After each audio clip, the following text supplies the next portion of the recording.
Hello everyone, আসসালামু আলাইকুম। কেমন আছেন সবাই? আশা করছি সকলে ভালো আছেন। আসলে আমরা সকলেই ক্রিকেট খেলা পছন্দ করি এবং ক্রিকেট খেলাকে আমরা সমর্থন করে থাকি বাংলাদেশের সমর্থক এবং নাগরিক হিসাবে। আপনারা তো সকলে জানেন, ক্রিকেট খেলার সময় বাংলাদেশ টিম যখন বিভিন্ন দেশে চলে যায় তখন কিন্তু আপনার ওই টিমের সাথে কিছু লোকজন তাদের সাথে যাওয়া আসা করে।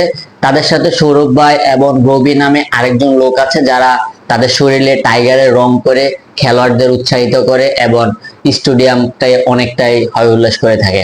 আপনারা তো ইতিমধ্যে জানেন যে রবি নামের একটা ছেলে, যিনি বাংলাদেশকে সমর্থন করে আপনার ইন্ডিয়াতে যে নিজেকে টাইগার সাজিয়ে স্টেডিয়ামের ভিতরে আপনার খেলাটাকে উপভোগ করতেছিল, কিন্তু ওনার দাবি হচ্ছে ওনাকে নাকি ভারতের যে সমর্থক মানুষ আছে তারা নাকি তাকে পিটিয়ে অনেকটা আহত করেছে এবং পরবর্তীতে তাকে নাকি হাসপাতালে ভর্তি করা হয়।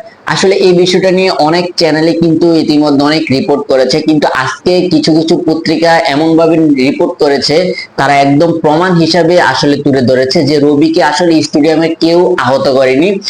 তাকে তার নাকি ক্যান্সার রয়েছে এবং ফুসফুসে তিনি ব্যথা অনুভব করছিলেন এবং ক্যান্সারের কারণে তিনি অসুস্থ হয়ে যান। পরবর্তীতে তাকে হাসপাতালে ভর্তি করা হয়।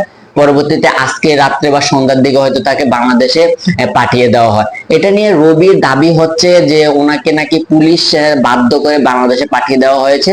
এটা নিয়ে আপনার যুগান্তর পত্রিকা একটা নিউজ করেছে, সেটা শিরোনাম ছিল টাইগার রবিকে তাড়ানো হয়নি, তার অসুস্থতা নিয়ে যা জানালো ভারতীয় পুলিশ। মানে ভারতীয় পুলিশের দাবি হচ্ছে যে রবিকে ইন্ডিয়া থেকে তাড়িয়ে দেওয়া হয়নি, তিনি অসুস্থ, তাকে হাসপাতালে ফুসফুসের কারণে সমস্যার কারণে তাকে ভর্তি করা হয়েছিল, পরবর্তীতে তাকে বাংলাদেশে পাঠিয়ে দেওয়া হয়।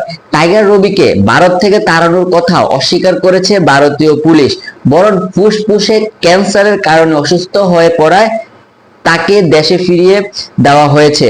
খবর হিন্দুস্তান টাইমসের। কানপুর টেস্ট চলাকালে অসুস্থ অবস্থায় হাসপাতালে ভর্তি হতে হয় বাংলাদেশের ক্রিকেটের সুপার ফ্যান টাইগার রবিকে। প্রথমে তিনি অভিযোগ করেছিলেন স্টেডিয়ামের ভেতরে তাকে মারধর করা হয়েছে, তবে পরে হাসপাতালে পুলিশের কাছে মারধরের বিষয়টি অস্বীকার করেন। তিনি যখন অসুস্থ হয়, পরবর্তীতে তিনি দাবি করেন যে তাকে মারধর করা হয়েছিল, কিন্তু হাসপাতালে নেওয়ার পর যখন পুলিশ তার জবানবন্দি নিতে আসে যে আসলে কারা মারধর করেছিল, পরবর্তীতে তিনি এই বিষয়টা অস্বীকার করেন। কিন্তু এর আগে কিন্তু আপনার সোশ্যাল মিডিয়াতে এই বিষয়টা ইতিমধ্যে ভাইরাল হয়ে যায় এবং আমরা সকলে এই বিষয়টা জেনে থাকি।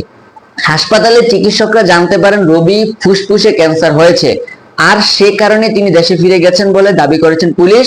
এ প্রসঙ্গে এডিশনাল পুলিশ কমিশনার হরিশ চন্দ্র ভারতীয় গণমাধ্যমকে বলেন, রবির ফুসফুসে ক্যান্সার রয়েছে, যে কারণে তার শ্বাসকষ্টজনিত সমস্যা হচ্ছিল, তার দেহে অক্সিজেনের মাত্রা উঠানামা করছিল। এরপর তিনি ব্যথা অনুভব করেন এবং অজ্ঞান হয়ে যান। এই পুলিশ কর্মকর্তা আরো জানান, রিজেন্সি হাসপাতালে রবি চিকিৎসক রয়েছে, সাময়িকভাবে সুস্থ হয়ে উঠলে তাকে দেশে দেওয়া হয়। এরপরে ঢাকার উদ্দেশ্যে পাড়ি দেন তিনি। পুলিশ কর্মকর্তা হরিশ চন্দ্র আরো বলেন, তিনি 12 দিনের মেডিকেল ভিসায় ভারতে এসেছিলেন। 29 সেপ্টেম্বর ভিসার মেয়াদ শেষ হয়ে যেত, আর তাকে সব সময় প্রয়োজনীয় সাহায্য করেছি। অবশ্য এই বিষয়ে এখনো টাইগার রবিন বক্তব্য জানা যায়নি।